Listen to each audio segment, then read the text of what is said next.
রাসূল নূরের তৈরি না মাটির তৈরি? আমাদের সঠিক জানা নাই। রাসূল নূরের তৈরি না মাটির তৈরি?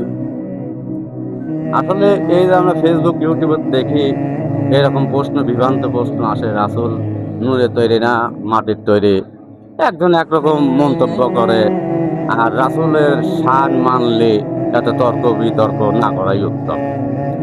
আর রাসূল নূরের তৈরি কি মাটির তৈরি থেকে বোঝা যায়, মুসা নবী সে তো ছিল ঠেকা।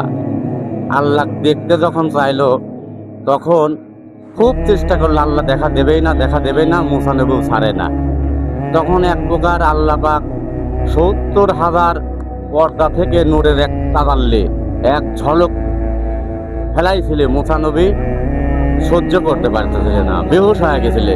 তুর পর্বত পুড়ে ছারখার হয়েছিল। তাহলে নূরের তাজাল্লিতেই সে পুরে ছাই হয়ে গেল। আবার যখন মিরাজে রাসূল গেল, মিরাজে যাওয়ার পথে আর জিব্রাইল ফেরেশতা সিদরাতুল মুনতাহা যাওয়ার পরে বলতেছে, হে রাসূল আমি আর ঢুকতে পারতেছি না, পুরে ছাই হয়ে যাব। তাহলে সেখানে আল্লাহর ফেরেশতা জিব্রাইল আলাইহিস সালাম ঢুকতে পারতেছে না, পুরে ছাই হয়ে যাচ্ছে।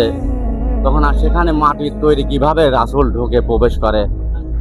২৭ বছর মিরাজে আল্লাহর সামনাসামনি বসে কথোপকথন বলে। এর থেকে বোঝা যায় রাসূল নূরের তৈরি, মাটির তৈরি না। আর এই সব আজেবাজে প্রশ্ন ফেসবুক ইউটিউবে না ছাড়াই উত্তম। আর রাসূলের শান মানলে তাকে ছোট করা কখনোই ঠিক না। ঠিক আছে, ওকে।